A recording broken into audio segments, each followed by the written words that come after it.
નમસ્કાર વિદ્યાર્થી મિત્રો, આજના આપણા લેક્ચરમાં આપણે એસવાય બીએસસી કેમેસ્ટ્રીમાં કેમેસ્ટ્રી વિશે વાત કરી રહ્યા છીએ.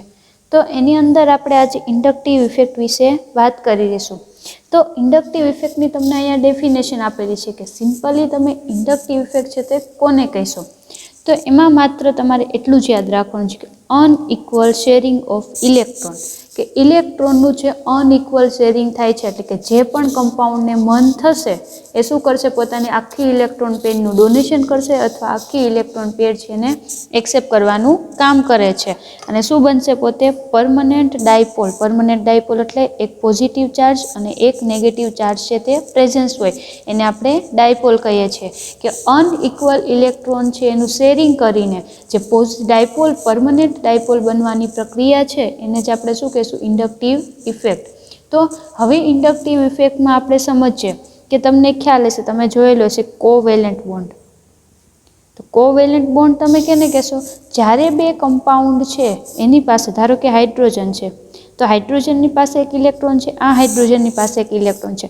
બંને પોતાના એક એક ઇલેક્ટ્રોનનું શેરિંગ કરીને એક બોન્ડ છે એનું જનરેશન કરે છે અને જે કમ્પાઉન્ડ બનાવે છે. તો કયો મોલ બને છે, તો કે H2 મોલ. બટ આ જે કમ્પાઉન્ડ છે એ કયા પ્રકારનું છે, નોન પોલાર. તો ખાસ યાદ રાખજો, નોન પોલાર કમ્પાઉન્ડ છે તે ઇન્ડક્ટિવ ઇફેક્ટ આપતા નથી. એવું સેકન્ડ એક્ઝામ્પલ લઈએ તો ક્લોરિન અને ક્લોરિન એ પણ શું કરશે, બંનેના એક એક ઇલેક્ટ્રોન છે એનું શેરિંગ કરે છે અને બોન્ડ બનાવે છે Cl2.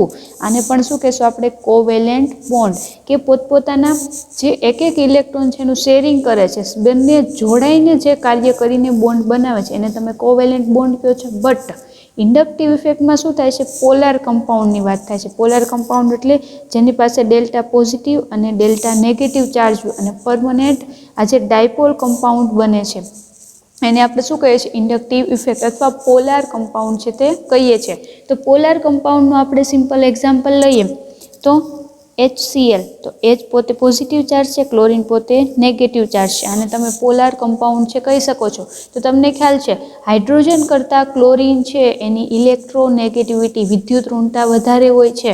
તો હાઇડ્રોજન શું કરશે, ક્લોરિન છે એની પાસેના ઇલેક્ટ્રોન પોતે છે એનું ખેંચાણ દર્શાવશે, બિકોઝ ઓફ ઇલેક્ટ્રોનેગેટિવિટી ક્લોરિનની વધારે છે. તો આ જે કમ્પાઉન્ડ છે એને તમે શું કહો છો, પોલાર કમ્પાઉન્ડ. તો આજના આપણા લેક્ચરમાં ઇન્ડક્ટિવ ઇફેક્ટની અંદર કોની અંદર જોવા મળે છે, તો કે પોલાર કમ્પાઉન્ડની અંદર. આ જે નોન પોલાર સેમ કમ્પોનન્ટ છે, સેમ એલિમેન્ટ છે, એની અંદર આ જે નોન પોલાર કમ્પાઉન્ડમાં આપણને ઇન્ડક્ટિવ ઇફેક્ટ જોવા મળતી નથી. તો હવે આ પોલાર કમ્પાઉન્ડ છે એની અંદર તમને શું જોવા મળે છે, ઇન્ડક્ટિવ ઇફેક્ટ. તો હવે આપણે જોઈએ તો ઇન્ડક્ટિવ ઇફેક્ટનો સિમ્બોલ છે I, કેપિટલ I. અને એના ફર્ધર 2 ટાઈપ પડે છે, પોઝિટિવ I ઇફેક્ટ અને નેગેટિવ I ઇફેક્ટ. એટલે કે પોઝિટિવ ઇન્ડક્ટિવ ઇફેક્ટ અને નેગેટિવ ઇન્ડક્ટિવ ઇફેક્ટ. તો હવે આપણે પોઝિટિવ અને નેગેટિવ ઇન્ડક્ટિવ ઇફેક્ટ કોને કહીશું. ઇન્ડક્ટિવ ઇફેક્ટ એટલે માત્ર ઇલેક્ટ્રોન છે એનું શેરિંગ થાય અને ઇલેક્ટ્રોન છે એ પોતે ડોનેશન કરે અથવા એક્સેપ્ટ કરે અને જે કાંઈ બોન્ડિંગ બનવાની પ્રક્રિયાને ઇન્ડક્ટિવ ઇફેક્ટ જ આપણે કહીશું. એના ફર્ધર 2 ટાઈપ પડે છે, પોઝિટિવ ઇન્ડક્ટિવ ઇફેક્ટ અને નેગેટિવ ઇન્ડક્ટિવ ઇફેક્ટ. તો એના વિશે આપણે જોઈએ તો અહીંયા એક એક્ઝામ્પલ લઈએ, CX. તો કાર્બન છે પોતે પોઝિટિવ બને છે અને હેલોજન પોતે નેગેટિવ બને છે. બિકોઝ ઓફ કાર્બન કરતાં હેલોજન છે એની વિદ્યુત ઋણતા વધારે છે. બિકોઝ ઓફ કાર્બન કેવું છે, 14મા સમૂહનું તત્વ છે, જ્યારે હેલોજન કેવું છે, પોતે 17મા સમૂહનું તત્વ છે આપણને જોવા મળે છે. તો કાર્બન કરતાં હેલોજન છે એની ઇલેક્ટ્રોનેગેટિવિટી કેવી હશે, વધારે. તો આવી રીતના બોન્ડ બની શકે. કાર્બનની વેલેન્સી 4 હશે, અહીંયા 2 ઇલેક્ટ્રોન છે, આ હેલોજન છે. આ કાર્બન અને હેલોજને ઇલેક્ટ્રોનનું શેરિંગ કરીને અહીંયા બોન્ડનું ફોર્મેશન કરશે. બટ અહીંયા શું પોસિબિલિટી થશે, તો કે હેલોજન પોતે મોર ઇલેક્ટ્રોનેગેટિવ છે, એટલે આ ઇલેક્ટ્રોનની પોતે શું કરશે, ખેંચવાની પ્રક્રિયા કરશે. જેની પાસે વધારે તાકાત છે એ શું કરે છે, પોતાના ઇલેક્ટ્રોનને ખેંચી લેશે. તો હવે અહીંયા શું થશે, આ બે ઇલેક્ટ્રોન છે હેલોજન પોતે ખેંચી લેશે અને અહીંયા બોન્ડ કેવા પ્રકારનું ફોર્મેશન થશે, અહીંયા ડેલ્ટા પ્લસ અને X છે પોતે ડેલ્ટા માઇનસ બોન્ડ. અને આની 3 વેલેન્સી હતી. આવી રીતના બોન્ડ છે એ ફોર્મ થતો આપણને જોવા મળે છે. તો હવે આપણે આગળ વાત કરીએ તો આવા પ્રકારની જે ઇફેક્ટ ધરાવે છે, આવા પ્રકારનું પણ એક બોન્ડિંગ અને એક અધર એક્ઝામ્પલ લઈએ. અહીંયા કાર્બન પ્રેઝન્સ છે, એની કોઈ આપણે વાય જોડે કાર્બન અને કોઈ પણ એક વાય કમ્પાઉન્ડ છે એ બંને વચ્ચે ઇલેક્ટ્રોનનું શેરિંગ કરીને બોન્ડ બનાવે છે. હવે અહીંયા વાય કરતાં કાર્બન છે એની ઇલેક્ટ્રોનેગેટિવિટી વધારે છે, તો વિદ્યુત ઋણતા જેની વધારે ઇલેક્ટ્રોનને ખેંચવાનું કામ કરશે. તો એરો શું કરે છે, કાર્બન 2 ઇલેક્ટ્રોન લઈ લેશે અને વાય, તો આવી રીતના શું બને છે, વાય જોડે પોતે બોન્ડ બનાવે છે. તો કાર્બન છે પોતે ઇલેક્ટ્રોન ઋણ અને વાય છે પોતે પોઝિટિવ ચાર્જ થશે, જેની વિદ્યુત ઋણતા વધારે ડેલ્ટા માઇનસ ચાર્જ છે એ ધરાવે છે. તો આવી રીતના આપણને શું જોવા મળે છે, ઇન્ડક્ટિવ ઇફેક્ટ. હવે આની અંદર આપણે વાત કરીએ તો તમે પોઝિટિવ ઇન્ડક્ટિવ ઇફેક્ટ કોને કહેશો અને નેગેટિવ ઇન્ડક્ટિવ ઇફેક્ટ કોને કહેશો? તો અહીંયા આ CX બનવાની પ્રક્રિયા છે એને આપણે કહેશું પ્લસ આઈ ઇફેક્ટ. પ્લસ આઈ ઇફેક્ટ, કારણ કે કાર્બન પાસેથી હેલોજન શું કરે છે, હેલોજનની ઇલેક્ટ્રોનેગેટિવિટી વધારે છે, એટલે હેલોજન ઇલેક્ટ્રોન લેવાનું કામ કરે છે. તો આ પ્રક્રિયા કઈ થઈ, માઇનસ આઈ ઇફેક્ટ, કે કાર્બન આપે છે માઇનસ આઈ ઇફેક્ટ. હવે કાર્બન છે એ શું કરે છે, વિદ્યુત ઋણતા વધારે છે વાય કમ્પાઉન્ડ કરતાં, ઇલેક્ટ્રોનને મેળવવાનું કામ કરે છે અથવા રિલીઝિંગનું કામ કરે છે. તો એને આપણે શું કહેશું, પોઝિટિવ આઈ ઇફેક્ટ. ઓકે, તો આવી રીતના કે હેલોજન છે જ્યારે વધારે વિદ્યુત ઋણ તત્વ જ્યારે કાર્બન હારે જોડાયેલું છે ત્યારે નેગેટિવ આઈ ઇફેક્ટ, અને કાર્બન કરતાં ઓછું વિદ્યુત ઋણ તત્વ જોડાયેલું છે ત્યારે પોઝિટિવ આઈ ઇફેક્ટ છે આપણને જોવા મળે છે. તો આવી રીતના આપણે લખી શકીએ છીએ, નેગેટિવ આઈ ઇફેક્ટ અને પોઝિટિવ આઈ ઇફેક્ટ તમને જોવા મળે છે. હવે આપણે એક્ઝામ્પલ જોઈએ ડિક્રીઝિંગ ઓર્ડરના પોઝિટિવ ઇન્ડક્ટિવ ઇફેક્ટ અને નેગેટિવ. તો ફર્સ્ટ ઓફ ઓલ આપણે નેગેટિવ આઈ ઇફેક્ટ છે એના ડિક્રીઝિંગ ઓર્ડરમાં આપણે એની શું જોશું, તો કે એની નેગેટિવ આઈ ઇફેક્ટ કેવા પ્રકારની જોવા મળે છે.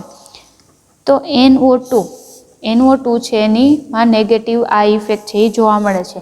એનાથી ઓછી ફ્લોરિનમાં આ ઇફેક્ટ જોવા મળે છે, એનાથી ઓછી carboxylic acid, then Cl, then Br, then -I, then OH and then C6H5. તો આવી રીતના નેગેટિવ ઇન્ડક્ટિવ ઇફેક્ટ છે અને કયા ઓર્ડરમાં આપેલી છે તમને, ડિક્રીઝિંગ ઓર્ડર. તો ડિક્રીઝિંગ ઓર્ડરમાં આપણે સૌથી વધારે ઇલેક્ટ્રોનેગેટિવ NO2 ગ્રુપની છે, એનાથી ઓછી, એનાથી ઓછી, એનાથી ઓછી, અને સૌથી ઓછી C6H5ની ઇલેક્ટ્રોનેગેટિવિટી આપણને જોવા મળે છે, અથવા એની -I ઇફેક્ટ એનામાં આપણને જોવા મળે છે. હવે એવી જ રીતના પ્લસ આઈ ઇફેક્ટ છે એની અંદર આપણે ડિક્રીઝિંગ ઓર્ડર, કેમાં ડિક્રીઝિંગ ઓર્ડરમાં આપણે જોઈએ તો ડિક્રીઝિંગ ઓર્ડરમાં પ્લસ આઈ ઇફેક્ટમાં શું જોવા મળશે, તો કે CH3 3C, than CH3 2CH, than CH3 CH2, than CH3.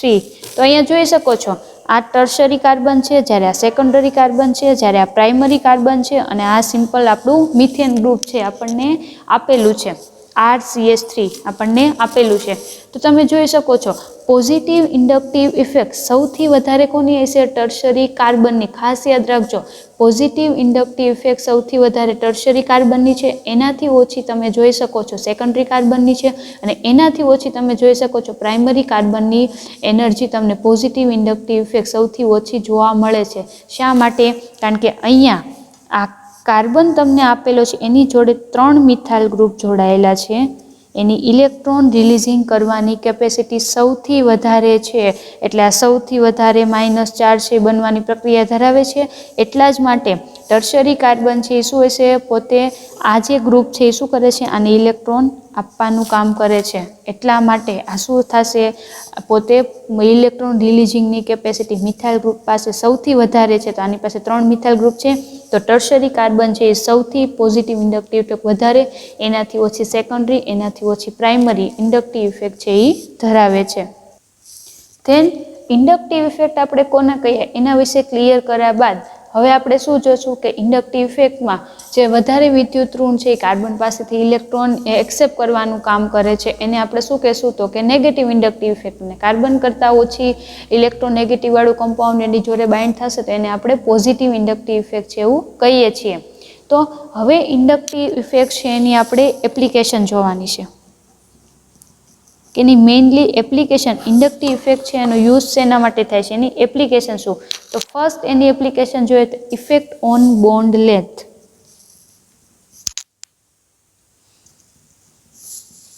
Effect on bond length.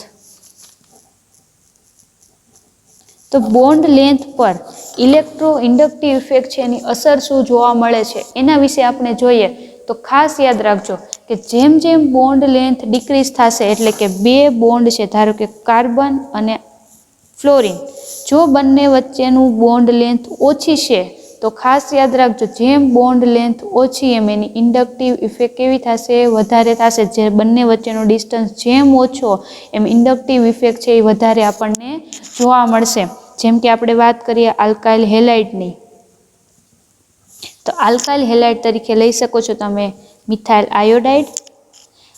અને ખાસ યાદ રાખજો ઇન્ડક્ટિવ ઇફેક્ટ છે એને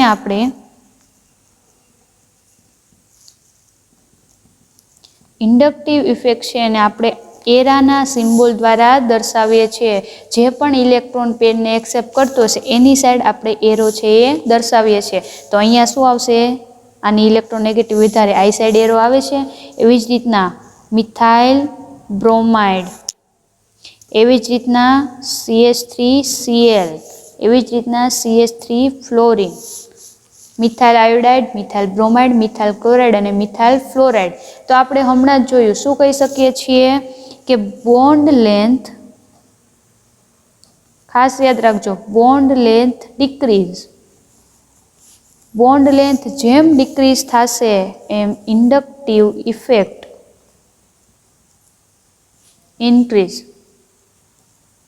કે બંધ લંબાઈ જેમ ઘટે છે એમ ઇન્ડક્ટિવ અસર છે એમાં વધારો થાય છે. તો આપણે ફર્સ્ટ ઓફ ઓલ આની બોન્ડ લેન્થ નોટ કરીએ. તો મિથાઇલ આયોડાઇડ છે એની લંબાઈ છે 2.14 એંગસ્ટ્રોમ, બ્રોમાઇડની છે 1.94 એંગસ્ટ્રોમ, ક્લોરાઇડની છે 1.78 એંગસ્ટ્રોમ અને ફ્લોરિનની છે 1.38 એંગસ્ટ્રોમ. તો તમે અહીંયા જોઈ શકો છો સૌથી ઓછામાં ઓછી બોન્ડ લેન્થ કોની છે, તો કે ફ્લોરાઇડની.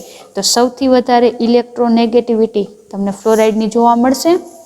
ધેન એનાથી ઓછી એનાથી ઓછી ઇન્ડક્ટિવ ઇફેક્ટ કોમાં જોવા મળશે, તો કે આનામાં ઓછી કોની છે, ક્લોરાઇડની સૌથી ઓછી બોન્ડ લેન્થ છે. એટલે ફ્લોરાઇડ બાદ ક્લોરાઇડ છે એની ઇન્ડક્ટિવ ઇફેક્ટ જોવા મળે છે. એનાથી ઓછી ઇન્ડક્ટિવ ઇફેક્ટ જોશું તો કોની હશે, CH3Br ની, એનાથી ઓછી CH3I ની. તો કે સૌથી ઓછી આપણે આલ્કાઇલ હેલાઇડની વાત કરીએ તો સૌથી ઓછી ઇન્ડક્ટિવ ઇફેક્ટ તમને કોની જોવા મળશે, તો કે અહીંયા આપણને મિથાઇલ આયોડાઇડ છે એની ઇન્ડક્ટિવ ઇફેક્ટ સૌથી ઓછી જોવા મળે છે, because of any bond length સૌથી વધારે છે. જેમ બોન્ડ લેન્થ ઇન્ક્રીઝ થશે એમ ઇન્ડક્ટિવ ઇફેક્ટ છે એ ડિક્રીઝ થશે, અથવા એવું કહી શકો છો bond length decrease then increase the inductive effect.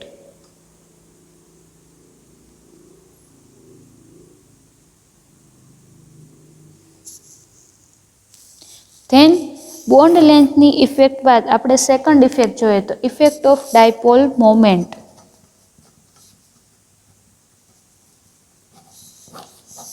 તો ડાયપોલ મોમેન્ટ વિશે આપણે સમજીએ તો ડાયપોલ મોમેન્ટ વિશે આપણે એવું કહી શકીએ છીએ ધ ઇન્ક્રીઝ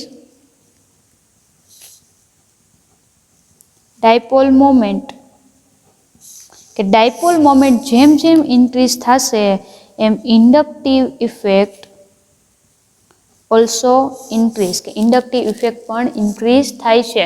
તો એના માટે પણ આપણે આલ્કાઇલ હેલાઇડનું એક્ઝામ્પલ લઈએ તો alkyl halide, methyl iodide, methyl bromide, methyl ક્લોરાઇડનું એક્ઝામ્પલ લઈએ તો અહીંયા તમે જોઈ શકો મિથાઇલ આયોડાઇડની ડાયપોલ મોમેન્ટ જોઈએ તો 1.64 છે, જ્યારે બ્રોમાઇડની 1.79 અને 1.83. તો તમે જોઈ શકો છો સૌથી વધારે જેની ડાયપોલ મોમેન્ટ એની ઇન્ડક્ટિવ ઇફેક્ટ સૌથી વધારે થશે, તો કે મિથાઇલ ક્લોરાઇડની ઇન્ડક્ટિવ ઇફેક્ટ ડાયપોલ મોમેન્ટ વધારે છે, એનાથી ઓછી મિથાઇલ બ્રોમાઇડ અને સૌથી ઓછી મિથાઇલ આયોડાઇડ. તો આપણે આલ્કાઇલ હેલાઇડની બોન્ડ લેન્થના આધારે પણ જોઈ ગયા કે મિથાઇલ આયોડાઇડની ઇન્ડક્ટિવ ઇફેક્ટ સૌથી ઓછી આપણને જોવા મળે છે. તો આપણે કોઈ પણ બોન્ડ લેન્થ અથવા ડાયપોલ મોમેન્ટના આધારે ઇન્ડક્ટિવ ઇફેક્ટ છે એને નોટ કરી શકો છો. ધેન થર્ડ છે રિએક્ટિવિટી ઓફ આલ્કાઇલ હેલાઇડ, કે આલ્કાઇલ હેલાઇડ છે એની રિએક્ટિવિટીના આધારે ઇન્ડક્ટિવ ઇફેક્ટ કેવી રીતના તમને જોવા મળે છે એના વિશે આપણે વાત કરીએ. તો ફર્સ્ટ એક્ઝામ્પલ તમને આપ્યું છે CH3 butyl chloride, tert butyl chloride.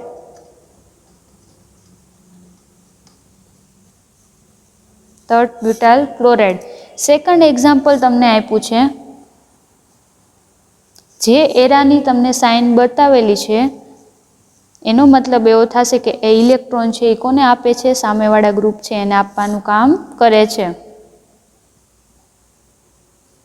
અહીંયા શું થશે, અહીંયા એરો આવે છે ને આ છે તે અહીંયા એરો આવે છે. શા માટે? કારણ કે કાર્બન છે એ ક્લોરીનને આપશે. બટ બધા મિથાઇલ ગ્રુપની કેપેસિટી શું છે, ઇલેક્ટ્રોન રિલીઝ કરવાની. આ ઇલેક્ટ્રોન રિલીઝ કરીને કાર્બનની ઇલેક્ટ્રોન આપશે, બટ ક્લોરીનની ઇલેક્ટ્રોનેગેટિવિટી સૌથી વધારે છે. ધેન અહીંયા પણ શું આવે છે, મિથાઇલ ગ્રુપ. આ બંને મિથાઇલ ગ્રુપની ઇલેક્ટ્રોન રિલીઝ કરવાની કેપેસિટી છે એ કોને આપશે, આ કાર્બન ગ્રુપને છે એ આપશે. આ કયું ગ્રુપ છે, આઇસોપ્રોપાઇલ ક્લોરાઇડ. ઓકે, ધેન આ છે મિથાઇલ ક્લોરાઇડ. Methyl chloride. તો હવે ઇન્ડક્ટિવ ઇફેક્ટનો રેશિયો આપણે જોઈએ તો આપણે રિએક્ટિવિટી ઓફ આલ્કાઇલ હેલાઇડના આધારે ઇન્ડક્ટિવ ઇફેક્ટ જોશું તો આપણને શું જોવા મળે છે. તો અહીંયા આ જે ટર્શરી બ્યુટાઇલ ક્લોરાઇડ છે એની ઇન્ડક્ટિવ ઇફેક્ટ વધારે છે કોના કરતાં, તો કે આઇસોપ્રોપાઇલ ક્લોરાઇડ કરતાં. એના કરતાં મિથાઇલ ક્લોરાઇડની ઇન્ડક્ટિવ ઇફેક્ટ ઓછી હશે.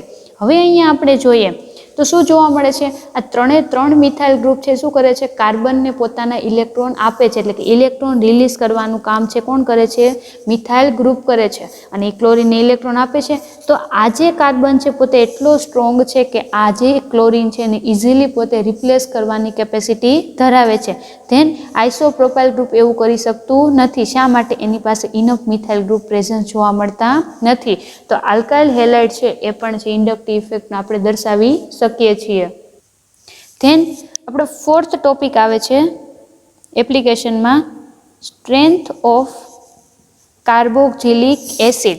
તો આપણને ખબર છે કોઈ પણ કમ્પાઉન્ડને આપણે એસિડ ક્યારે કહી શકીએ, જ્યારે એની અંદર હાઇડ્રોજન છે એને ડોનેટ કરવાની કેપેસિટી, હાઇડ્રોજન લિબરેટ કરવાની કેપેસિટી વધારે હશે એ જ કમ્પાઉન્ડને આપણે એસિડ કહીએ છીએ. તો આપણે એસિડનું અહીંયા સ્ટ્રક્ચર લખીએ તો શું જોવા મળે છે, OH. આવી રીતે તમે લખી શકો છો. ઓક્સિજનની વેલેન્સી 6 હોય એટલે અહીંયા શું આવશે, 6 ઇલેક્ટ્રોન. એવી જ રીતના અહીંયા એક બોન્ડ બનાવ્યો છે તો અહીંયા શું આવશે, 4 ઇલેક્ટ્રોન તમને જોવા મળે છે. તો હવે અહીંયા આપણે તમે જોઈ શકો છો કે આ ડબલ બોન્ડને તમે અહીંયા કરો તો અહીંયા તમે ઇલેક્ટ્રોન રિપ્લેસ છે અથવા બોન્ડ રિપ્લેસ છે એ કરી શકો છો બીકોઝ ઓફ કાર્બનની વેલેન્સી 4 છે. તો હવે તમે અહીંયા જુઓ તો તમને શું જોવા મળશે, તો કે RC અહીંયા સિંગલ બોન્ડ, ઓક્સિજન ઉપર 6 ઇલેક્ટ્રોન ઓલ્સો બોન્ડ છે એટલે એની પર નેગેટિવ ચાર્જ આવશે. અને ડબલ બોન્ડ ઓક્સિજન અને હાઇડ્રોજન, તો ઓક્સિજન પાસે પોઝિટિવ ચાર્જ છે એ તમને જોવા મળશે. તો આવી રીતના તમે બીકોઝ ઓફ કેટલા ઓક્સિજન પાસે ઇલેક્ટ્રોન છે, 1 2 3 4 ને 5 એટલે ઓક્સિજન પર પોઝિટિવ ચાર્જ.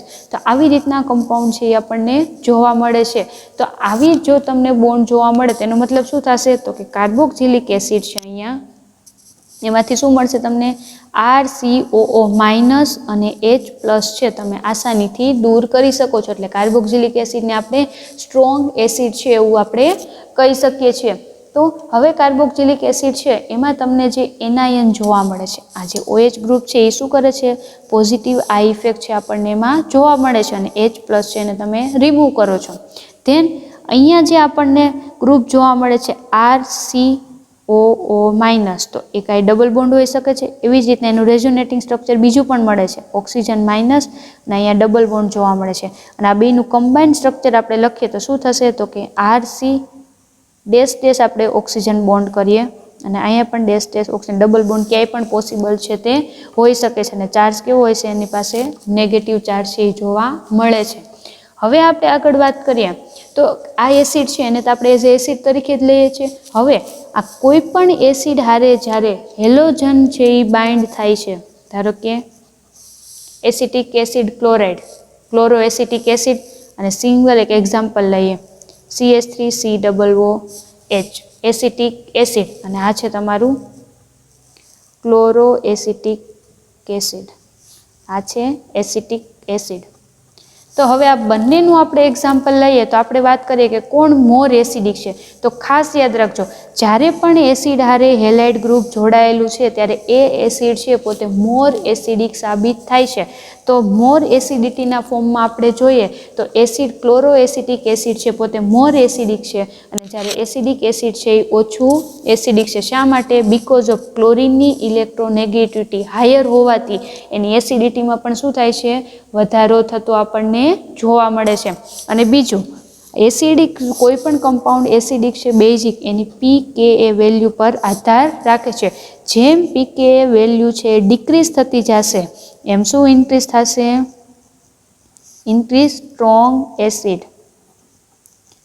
કે કોઈ પણ કમ્પાઉન્ડની pKa વેલ્યુ જેમ ઓછી એમ એ કમ્પાઉન્ડ છે એ વધારે ને વધારે સ્ટ્રોંગ એસિડ છે એવું આપણે કહી શકીએ છીએ. તો એના માટે આપણે અમુક એક્ઝામ્પલ જોઈએ તો અહીંયા એસિટિક એસિડ, એસિડના નેમ છે અને એની pKa વેલ્યુ જોઈએ. એસિટિક એસિડ છે, then iodo acetic acid, bromo acetic acid, chloro acetic acid, Cl2. તો આવી રીતના આપણે એક્ઝામ્પલ જોઈએ તો એસિટિક એસિડ છે એની pKa વેલ્યુ છે 4.80, જ્યારે આની છે 3.16, 2.90, 2.86. તો તમે જોઈ શકો છો જેમ pKa વેલ્યુ ઓછી, અહીંયા Cl2ની આપણે વેલ્યુ જોઈએ તો 1.25, તો Cl2 વાળું છે જેમ હેલોજન ગ્રુપ જોડાશે, જેમ ઇલેક્ટ્રોનેગેટિવ ગ્રુપ વધારે ને વધારે બાઇન્ડ થતું જશે એમ pKa વેલ્યુ ઘટતી જશે. જેમ pKa વેલ્યુ ડિક્રીઝ થશે એમ ઇન્ક્રીઝ શું થશે? એસિડિટી, કે કમ્પાઉન્ડ છે મોર સ્ટ્રોંગ એસિડ તમને જોવા મળે છે. તો આવી જ રીતના તમે ઇન્ડક્ટિવ ઇફેક્ટમાં આવી રીતના એસિડ માટે પણ છે દર્શાવી શકો છો, strength of carboxylic acid. And then last આપણે જોઈએ તો લાસ્ટ છે basic character of amine. Basic character of amine, જેવી રીતના આપણે એસિડમાં જોયું કે જેમ pKa વેલ્યુ ઓછી છે એમ એસિડિટીમાં વધારો થાય છે, સેમ એજ બેઝમાં પણ આપણને લાગુ પડે છે. જેમ કે એમોનિયા, તો એમોનિયાનું સ્ટ્રક્ચર આવી રીતના, અને નાઇટ્રોજન પાસે ઓલ્સો લોન પેર છે. એવી જ રીતના CH3 નાઇટ્રોજનને શું કરે છે? ઇલેક્ટ્રોન પેર આપે છે. અહીંયા હાઇડ્રોજન, અહીંયા પણ હાઇડ્રોજન જોવા મળે છે. એવી જ રીતના CH3 બે મિથાઇલ ગ્રુપ છે, ઇલેક્ટ્રોન રિલીઝિંગ ગ્રુપ છે, અને ઇલેક્ટ્રોન પેર ઓલરેડી જોવા મળે છે. એવી જ રીતના ટર્શરી એમાઇન, ટર્શરી એમાઇનમાં 3 મિથાઇલ ગ્રુપ છે, ઇલેક્ટ્રોન રિલીઝ. તો તમે જોઈ શકો છો કે એમોનિયા, આપણે નાઇટ્રોજનની વાત કરીએ તો એમોનિયા ગ્રુપ અથવા એમાઇન ગ્રુપ પાસે ઓલરેડી ઇલેક્ટ્રોન પેર છે એ પ્રેઝન્સ આપણને જોવા મળે છે. તો તમે જોઈ શકો છો કે એમોનિયા છે તો એમોનિયાની તમે જો ઇલેક્ટ્રોન પેર એની પાસે પ્રેઝન્સ છે, પણ એની અંદર તમે જો એમાઇન ગ્રુપની અંદર જુઓ તો શું થાય છે કે એક મિથાઇલ ગ્રુપ છે એનું ઇલેક્ટ્રોન રિલીઝિંગ કરે છે, અને નાઇટ્રોજન પાસે already lone pair of electron છે. જ્યારે આપણે આગળ જોઈએ તો સેકન્ડરી એમાઇનની વાત કરીએ તો સેકન્ડરી એમાઇનમાં બે મિથાઇલ ગ્રુપ છે, નાઇટ્રોજન પાસે ઇલેક્ટ્રોન રિલીઝ કરે છે. અહીંયા 3 મિથાઇલ છે એ નાઇટ્રોજનને ઇલેક્ટ્રોન રિલીઝ કરે છે. તો ટર્શરી, તો અહીંયા આપણે જોઈએ તો પોઝિટિવ ઇન્ડક્ટિવ ઇફેક્ટનો આપણને ડિક્રીઝિંગ રેશિયો આપેલો છે. પોઝિટિવ ઇન્ડક્ટિવ ઇફેક્ટમાં શું થશે કે એની અંદર છે તે કોઈ પણ કમ્પાઉન્ડ છે એની પાસેથી ઇલેક્ટ્રોન પેર છે એને એક્સેપ્ટ કરવાનું કામ, તો અહીંયા મોર છે એ પ્રોટોન એક્સેપ્ટ કરવાનું કામ કરે છે. તો પ્રોટોન એક્સેપ્ટ થવાની પ્રોસિજર કેવી રીતના થશે? આની કેપેસિટી વધારે આપણને જોવા મળે છે. અને બેઝિસિટીની વાત આપણે કરીએ તો જેમ pKa વેલ્યુ ઓછી, તો તમને ખ્યાલ છે ઇથાઇલ એમાઇન છે એની pKa વેલ્યુ આપણે જોઈએ તો એની આપણને જોવા મળે છે 10.67, જ્યારે એમોનિયાની વેલ્યુ એના કરતાં આપણને વધારે જોવા મળે છે. તો આની વેલ્યુ વધારે છે એટલા માટે જ આપણે એવું કહી શકીએ છીએ કે બેઝિસિટી increase. તો બેઝિસિટી ઇન્ક્રીઝ ક્યારે થશે? જ્યારે પોઝિટિવ ઇન્ડક્ટિવ ઇફેક્ટ લેસ થતી હશે. તો સૌથી ઓછી પોઝિટિવ ઇન્ડક્ટિવ ઇફેક્ટ ટર્શરી એમાઇનની છે. તો ટર્શરી એમાઇનની બેઝિસિટી સૌથી વધારે જોવા મળશે. તો એમાઇનની બેઝિસિટી સૌથી વધારે હોય કોના કરતાં? તો કે એમોનિયા કરતાં. એમાઇન ગ્રુપ છે, પ્રાઇમરી સેકન્ડરી એમાઇન છે, એમોનિયા કરતાં વધારે બેઝિક છે આપણને જોવા મળે છે. અને ઇન્ડક્ટિવ ઇફેક્ટના આધારે પણ આપણે જોઈએ તો સિમ્પલી તમે આવી રીતના કહી શકો છો, secondary amine, then primary amine and tertiary amine. તો આપણને ક્વેશ્ચન થાય કે આવી રીતના બેઝિસિટીનો રેશિયો શા માટે જોવા મળે છે?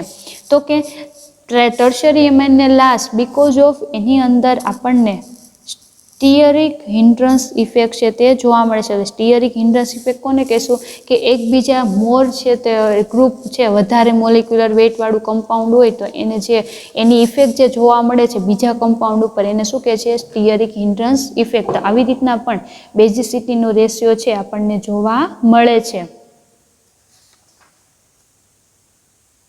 ધેન અધર આપણે એક્ઝામ્પલ લઈએ બેઝિસિટીના આધારે. તો એનિલિન ગ્રુપ, એનિલિન પણ શું એ one type of basic compound છે. NH2. હવે NH2 કરતાં મોર બેઝિક છે NH2OCH3 મિથોક્સી ગ્રુપ. આને આપણે શું કહેશું? પેરામિથોક્સી એનિલિન. અને અહીંયા એક નેક્સ્ટ આપ્યું છે નાઇટ્રો ગ્રુપ, NO2.